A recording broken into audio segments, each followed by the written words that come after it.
deepfakes versus misinformation plus AI or misinformation powered by AI can upend families, can upend communities, it can create discord, it can create mistrust at levels and scales that are very, very frightening and scary. Regardless of where you come from, where your platform is domiciled, whether you're foreign, whether you're Indian, whether you're owned by a rocket man or whether you're owned by somebody in Hawaii, it doesn't matter.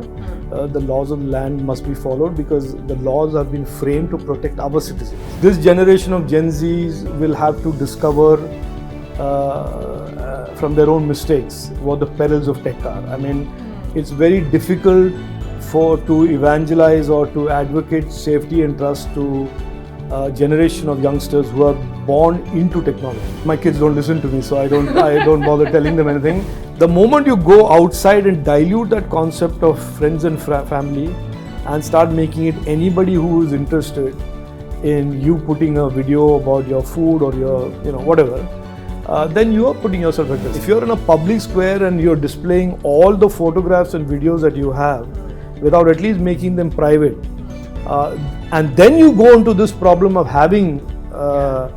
becoming a victim of deepfakes, then while you can blame the platform and you should blame the platform who hosts the deepfake, but you have your own personal behavior also a little bit to blame for it. It is not the government's job, nor is it the consumer's job. It is the platform's obligation to ensure that the content on their platform is something that is authentic.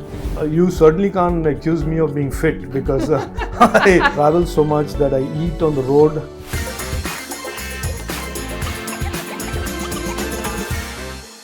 If there's one person in the country whose job really has got young India wondering what's going to happen next, this office and the work they do has a direct impact on so many of our lives, be it entrepreneurship and startup, or be it social media and AI, or be it just about what's going to be the affordability and availability of new age tech.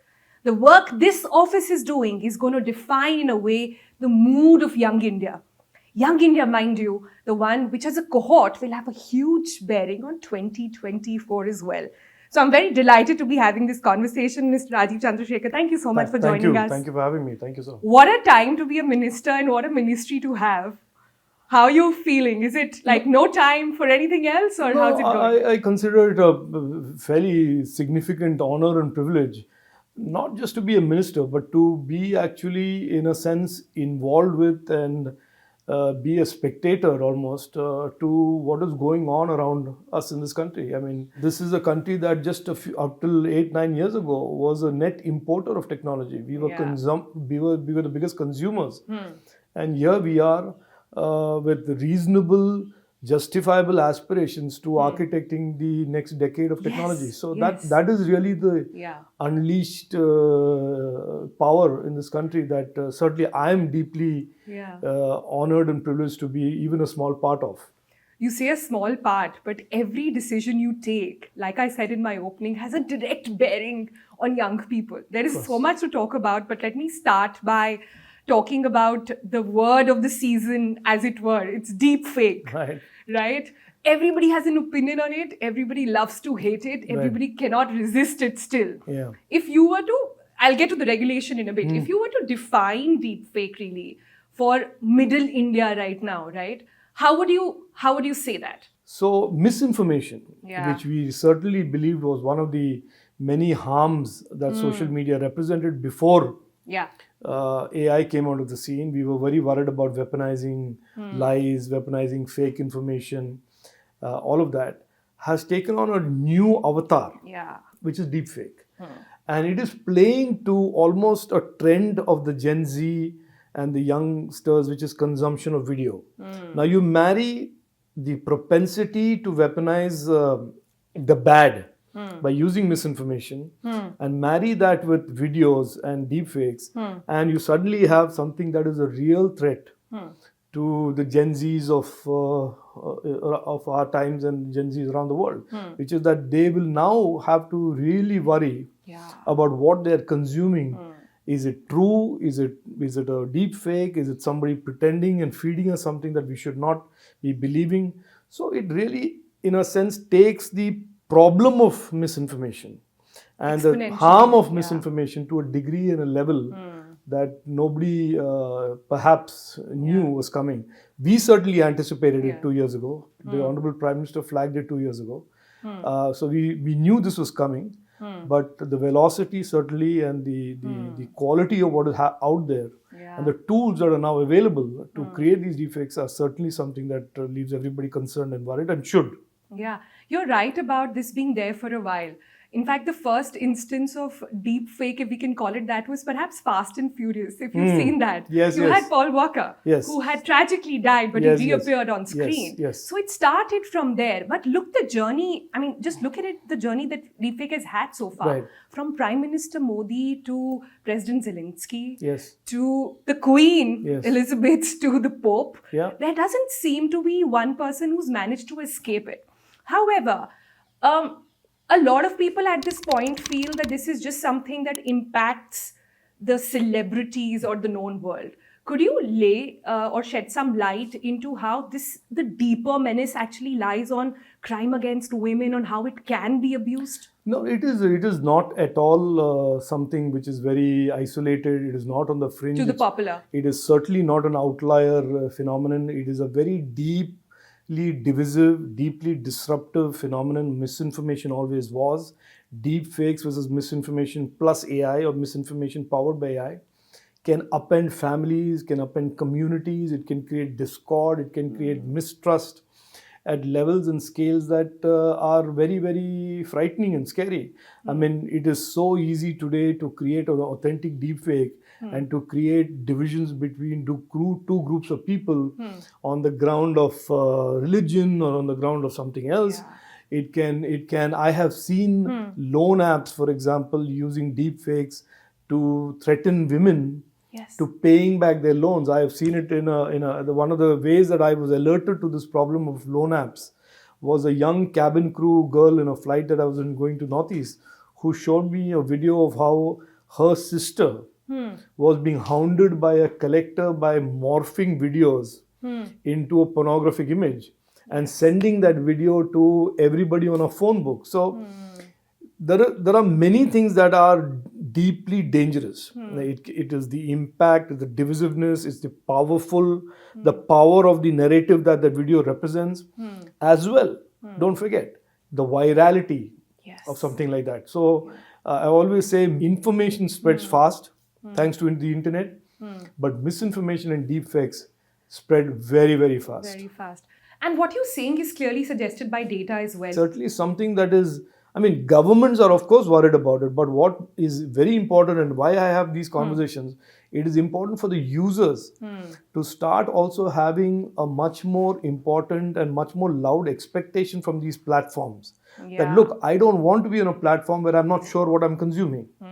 If there's a video of Prime Minister Narendra Modi ji, or there's a video of Rajeev Chandrasekhar, or a video of Rashmika Mandana, I should know that video is authentic. I certainly don't want to be in a situation where I am having to think 10 times about what I'm consuming as being real or something that cannot be trusted.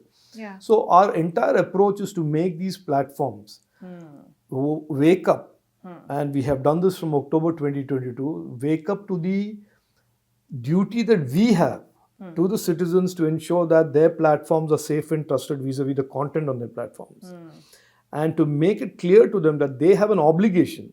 It is not the government's job, nor is it the consumer's job. It is the platform's obligation to ensure that the content on their platform is something that is authentic. And it could be authentic wrong, it can be authentic right. But if it is wrong, it is clearly seen as authentic wrong. And wrong cannot pretend to be right, and right cannot pretend to be or be framed as wrong. It's interesting that you're saying that a lot of this will depend on how platforms react to it. You did have a meeting with them, and there are several rounds, I suppose, that are in the works as well. In that meeting, what was the general mood like? Did they, I know you've given them a deadline of sorts to come up with a plan, but are you sensing a bit of, because you've also have had a bit of a love-hate relationship? No, I don't have. I have no love or no hate relationship with anybody.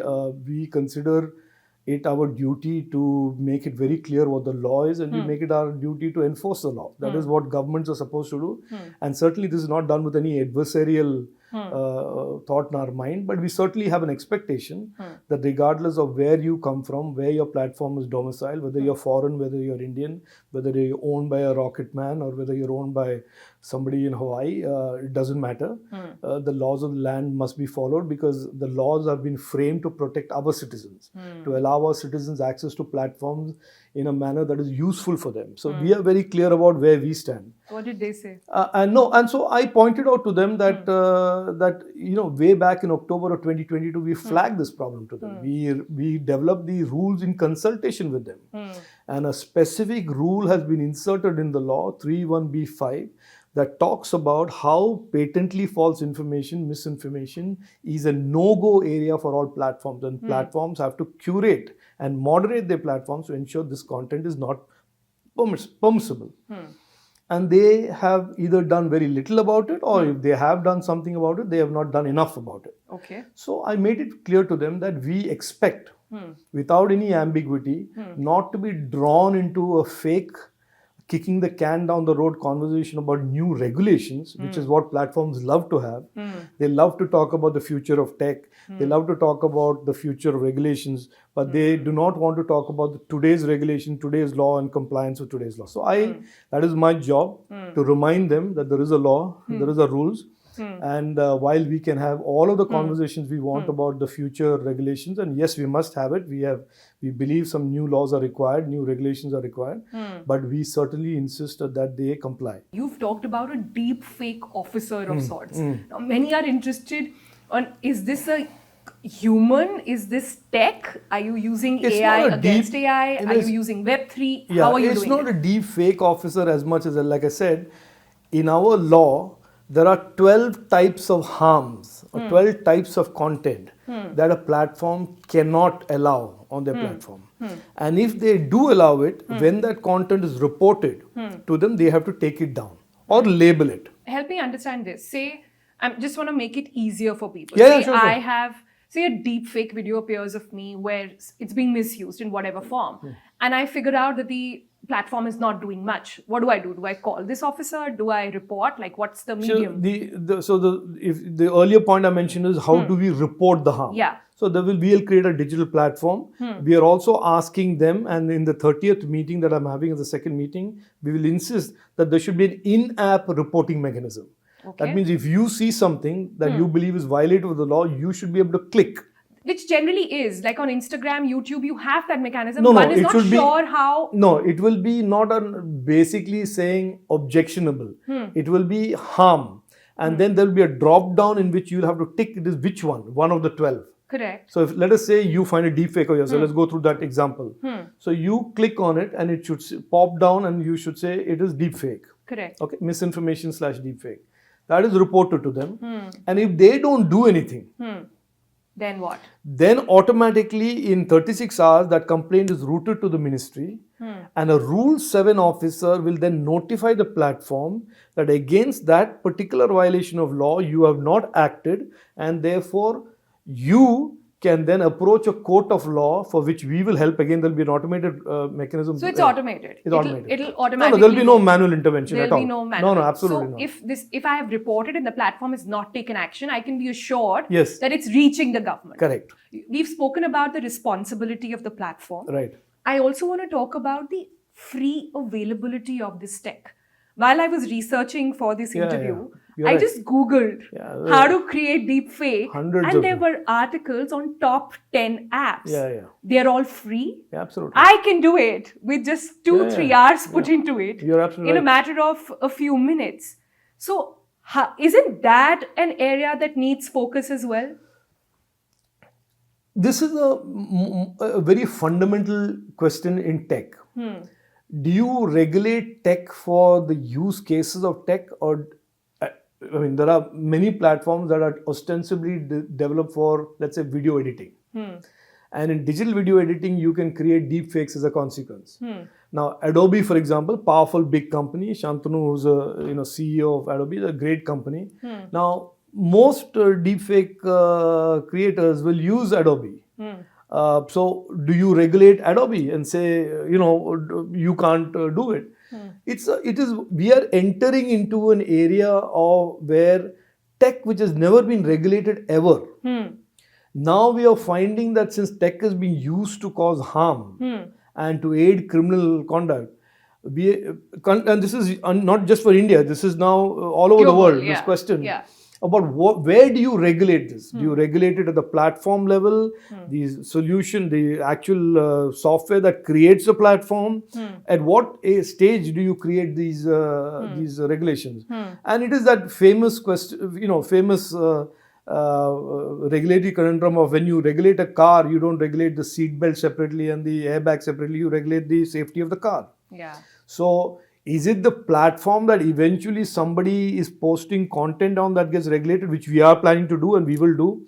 But do you also do downstream regulation or guardrails or standards on platforms that enable creating of content? It is a question. The very genesis of it. So that question currently has no real answer, as in this is the right way to do it. There is a debate going on. And what's your personal view? My personal view is that I think the concept of safety and trust, which is what Prime Minister Narendra Modi has been espousing from 2021, and he said this in the context of DPIs, because in the internet and now even on AI, is something that all platforms must conform to.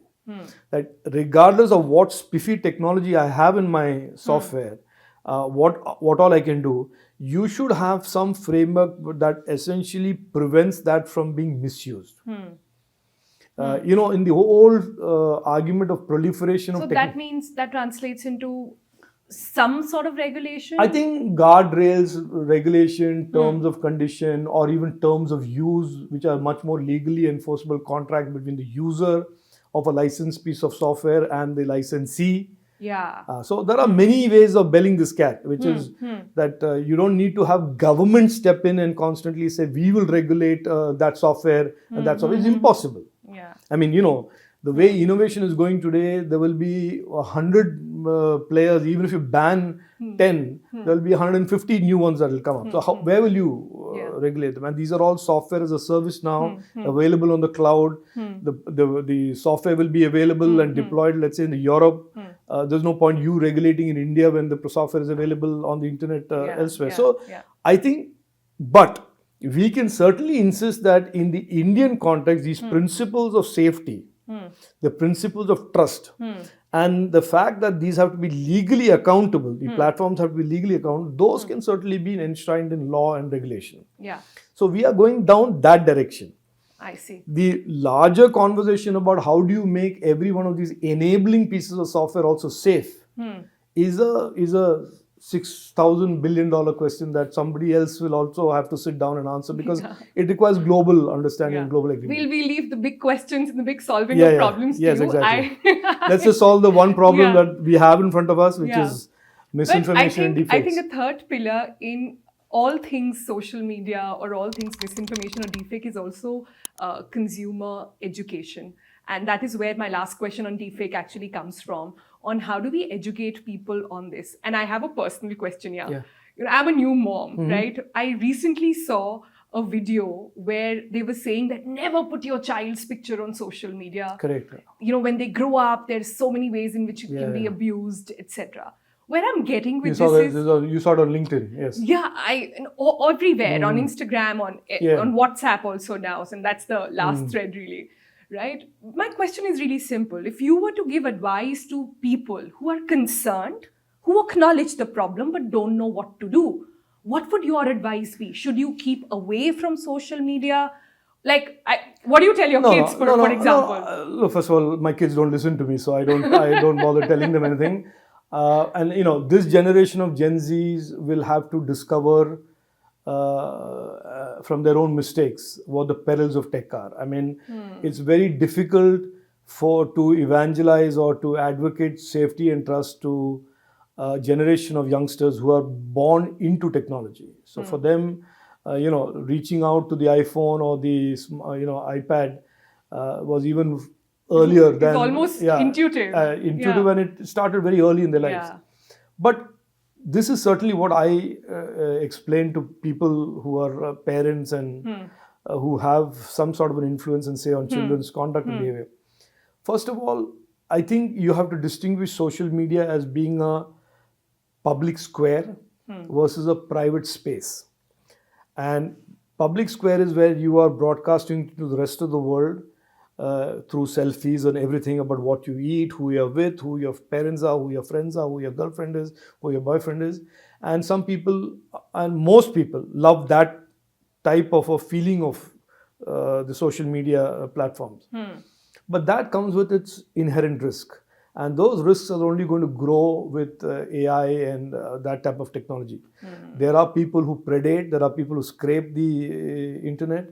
And the moment you are your information is out there in the public domain, you are essentially making your own life and your lifestyle more risky. So you're saying that if you're putting yourself out there, be prepared Yeah, be for prepared. the outcome? Yeah, and what I suggest is that social media was never meant to be a public square till Twitter came and invented that concept, which is that you are basically standing every day with a megaphone and broadcasting your life to whoever wants to hear it.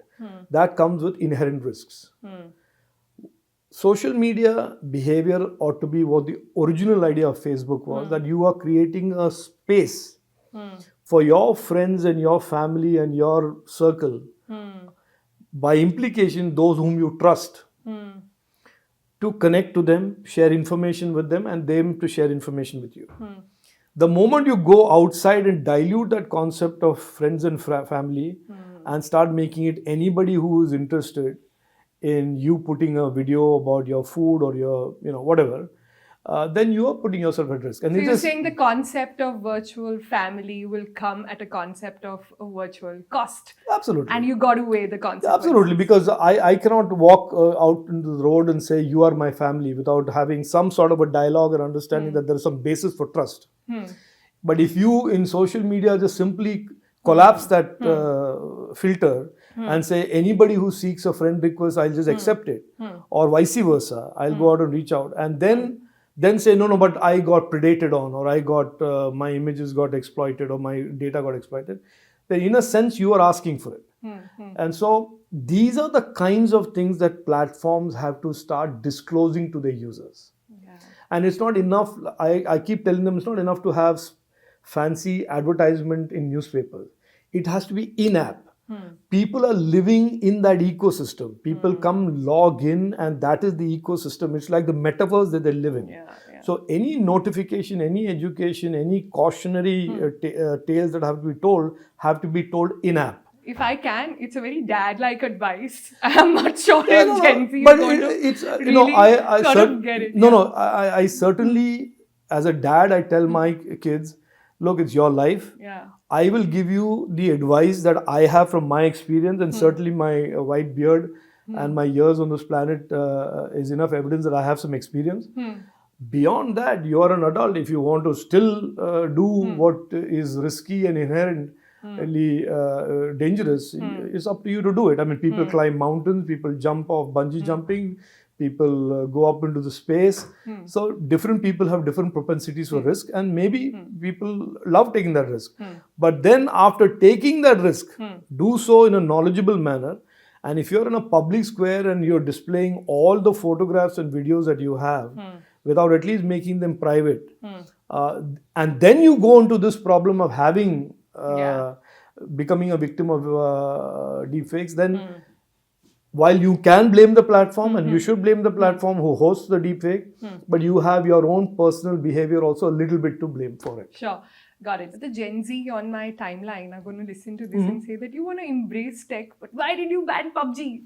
Why did you ban TikTok? So therefore, safety and trust has many attributes to it. And this goes back to what I talked about public square versus a private square.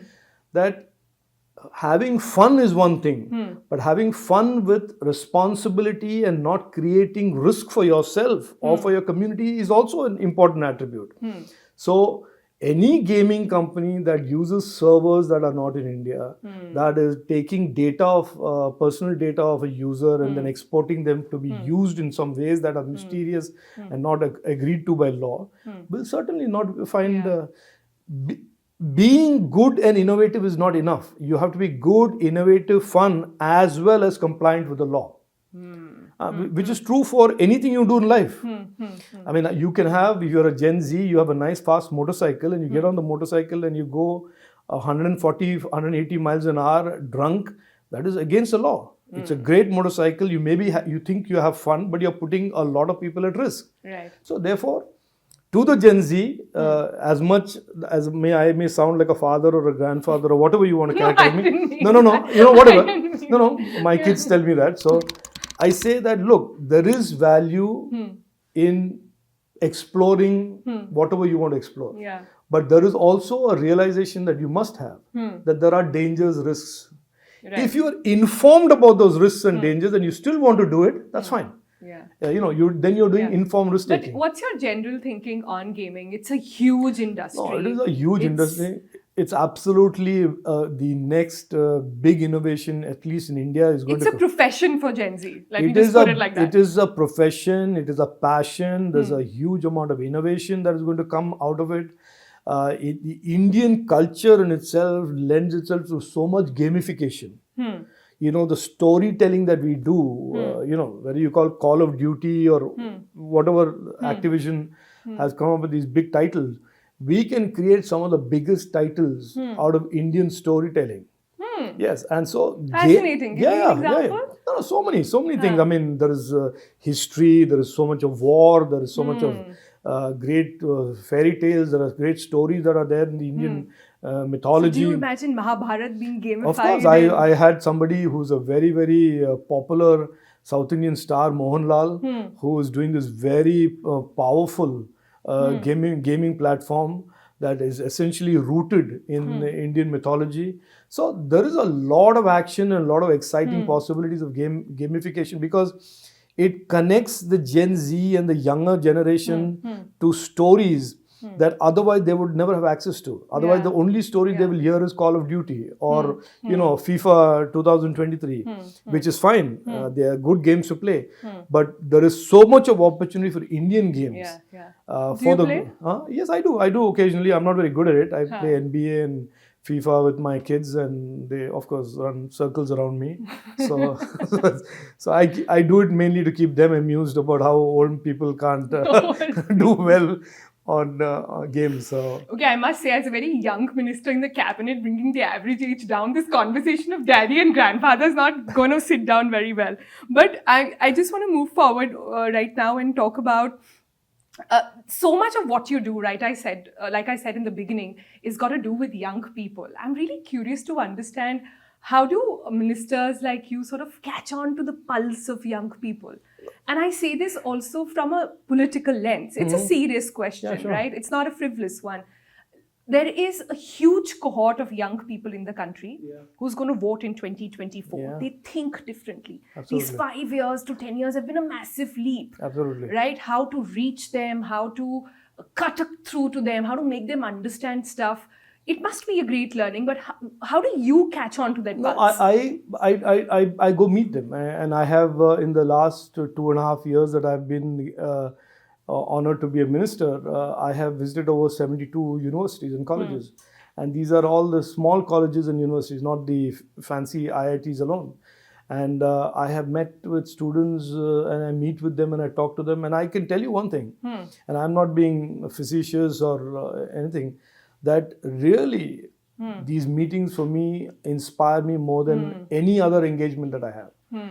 And truly, because the confidence and the knowledge and the abilities. I was recently in my alma mater, Manipal Institute of Technology in Manipal, and I had a whole group of girls demonstrate a AI-powered drone. So, even the conventional stereotypes that people have in their minds, the women engineers are excelling, they are cutting edge. I was in a university in Gujarat during just before the Gujarat elections, and there was a whole debate starting about Revdi's culture. And one student stood up and said, "What is your view on Revdi culture?" A young girl. And I said, "Look, you will have to take your decision, but I think of it as borrowing from your future."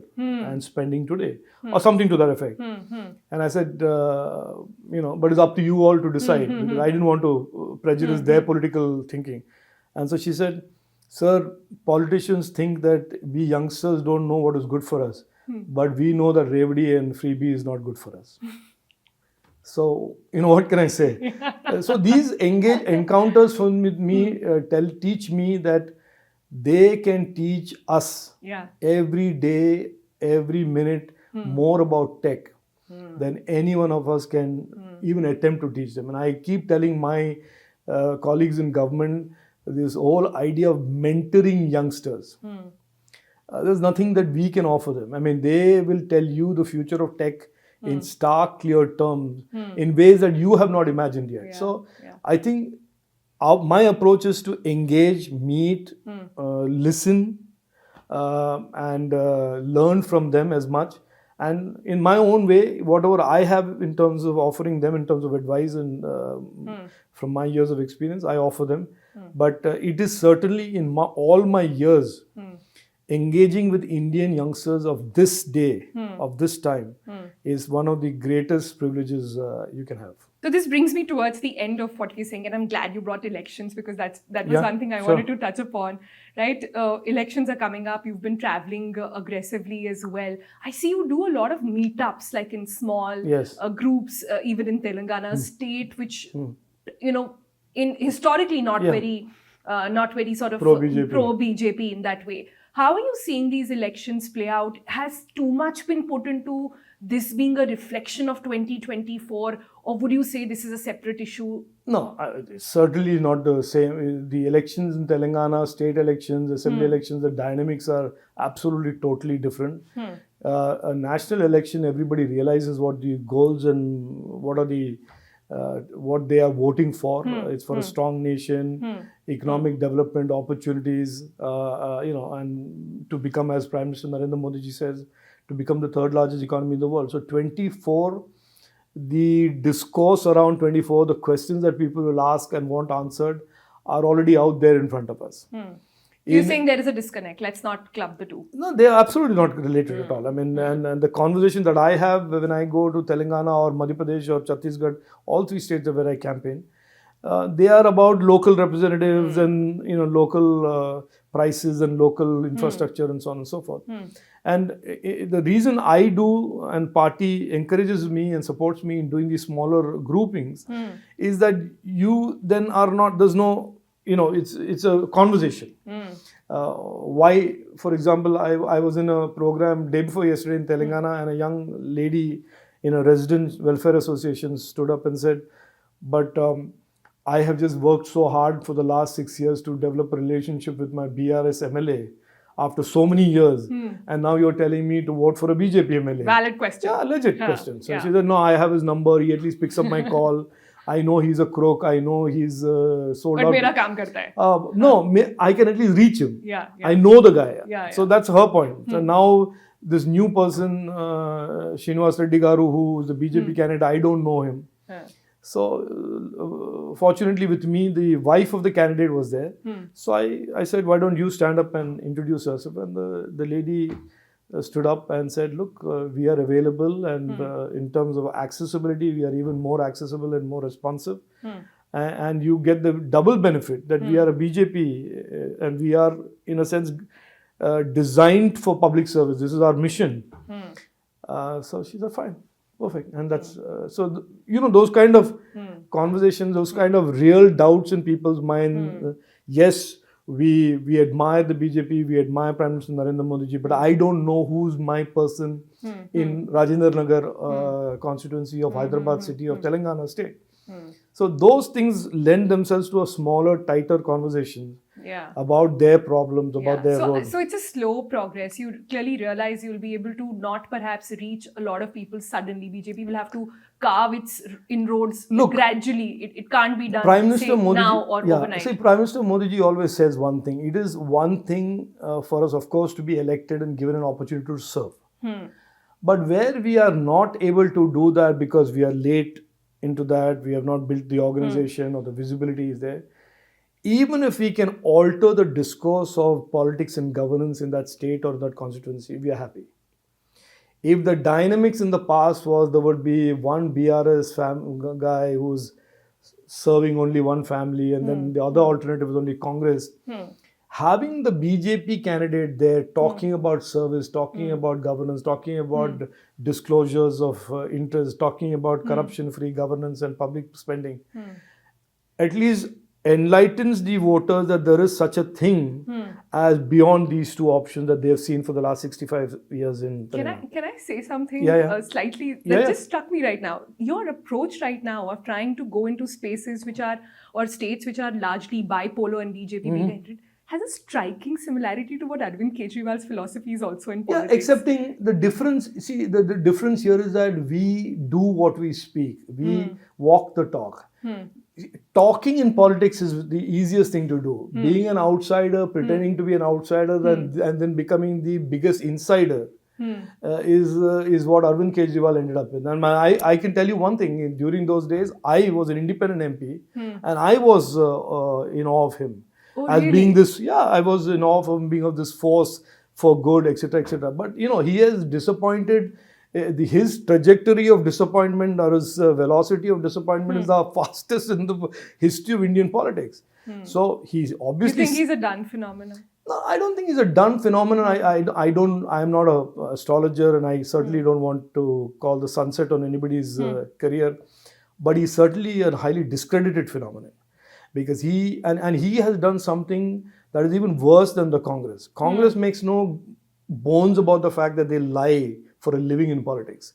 They lie, they loot, they are corrupt, and they make no bones. They don't make any attempt to hide it.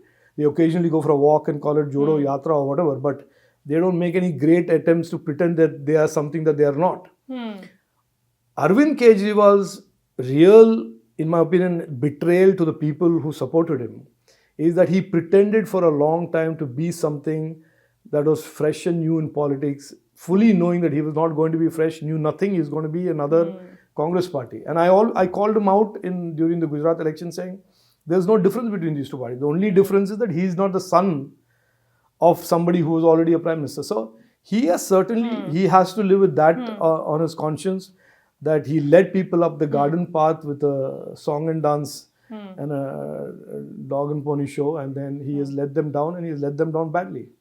Since I have you, I have to ask you about what's happening in the startup ecosystem at the moment. And I want to look at the big picture broadly, right? What we saw as Startup India, great enthusiasm, etc., had its own wave of learning, so to say. The pandemic came, and that was one big milestone. Sure. They shot up.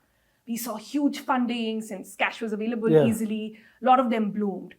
Suddenly, we were now, post the pandemic, in a phase where they are struggling, a lot of them.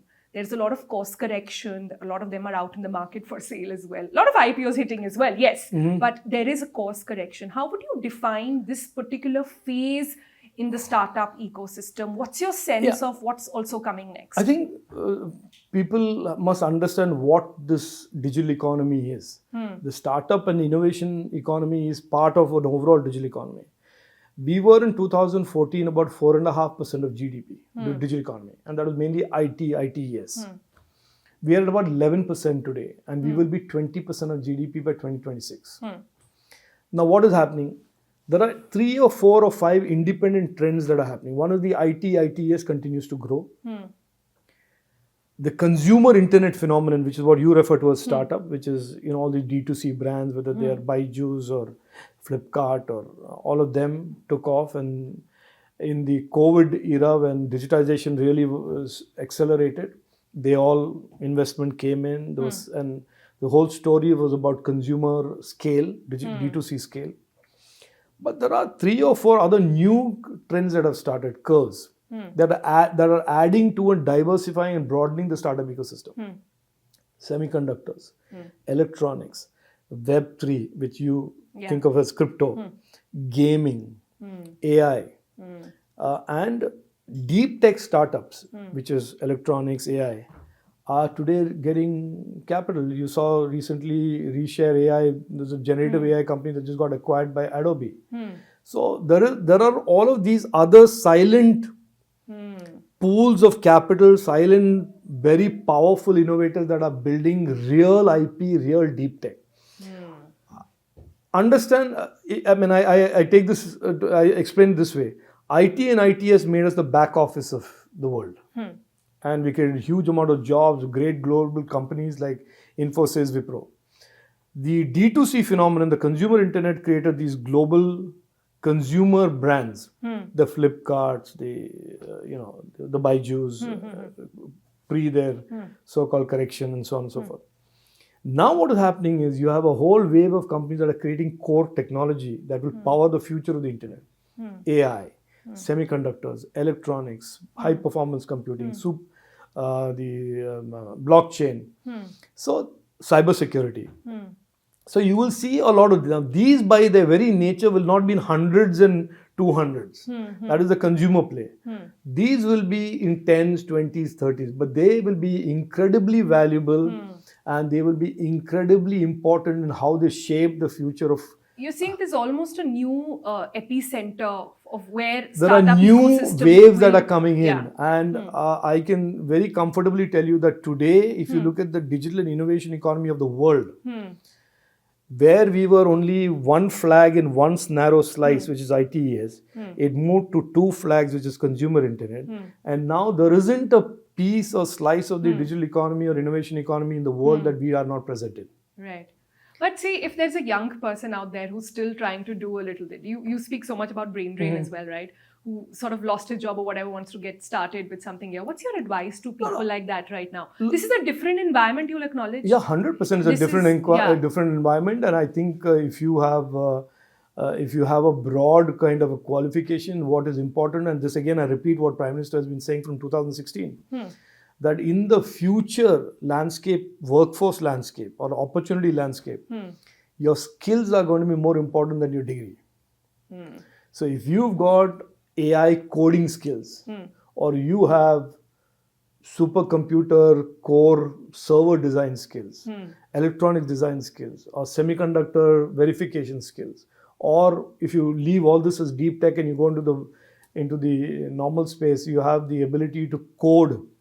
You have to have some skills that will make you really valuable.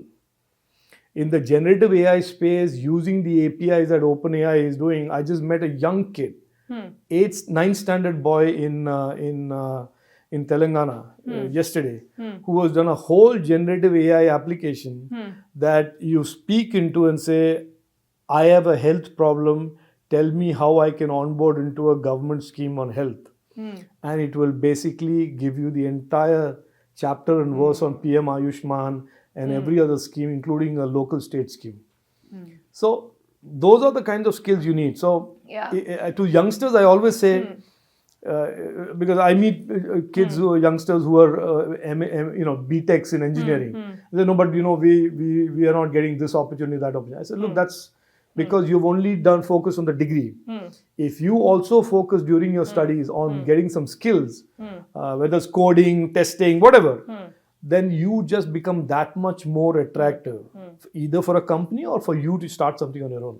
You're also in a way saying that the kind of skills that will boom in the future are of a particular kind. The D2C typical, which was almost a model which anybody could replicate in the pandemic, that phase perhaps is over.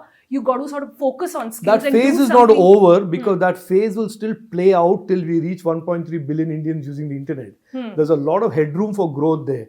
But that growth will be very disciplined growth. It'll be growth with a focus on profitability, customer acquisition costs. It'll be running it like a real business rather than running like a valuation play. What this so-called winter in funding that you referred to or this correction has done is basically tell people that remind entrepreneurs that this is no longer about just making your pitches for Series D, Series E funding. This is about now saying you've got the money, make it a world-class franchise, make it profitable, have the metrics, run it like a real proper organization. So that challenge of growth and the opportunity to touch and serve 1.3 billion Indians over the next 5 years, that is still a huge area. And I still think that we will attract $100 billion of investment in the next 2 years only in that space. But I'm saying in addition, there are all of these new areas that are emerging that can attract between 20 to 40 billion dollars of investment in the next 2 to 3 years. AI, quantum, supercomputing. We're running out of time, but I'll get back down to the questions which fascinate everybody really the most. And since the center of this conversation has been about young people, I would love to know what fitness regime is it that young ministers like you sort of follow? You certainly can't accuse me of being fit, because I have a ongoing challenge and an ongoing problem, because I travel so much that I eat on the road. And it's certainly something. Now, look, if you want me to ask me, one of my regrets is that I'm not fitter than I am. I used to be very fit, but the last 5-6 years, I have not focused on that as much. And is it possible for politicians to be fit? Yeah, it is possible. I think it is possible, but it's a question of making it a priority, and I certainly haven't done that enough. But to the youngsters, I'll say, look, health is certainly one of the biggest assets. If you look at your own balance sheet, there is skills, there is wealth, and there is health. So I say skills, health, and wealth are the three aspects of your personal balance sheet that you should focus on. I seem to have done okay on the skills and the little bit of money that I've made as an entrepreneur, but the health part of it is something that I've ignored. I would certainly urge people not to do that. Is biryani, all those pictures with biryanis that we see of you in Telangana, that is one of the reasons. That is one of the reasons that I haven't been as disciplined about health as I should be. Yes. Okay. All right, sir. Thank you so much for taking out the time. It's been lovely. Thank you for the conversation.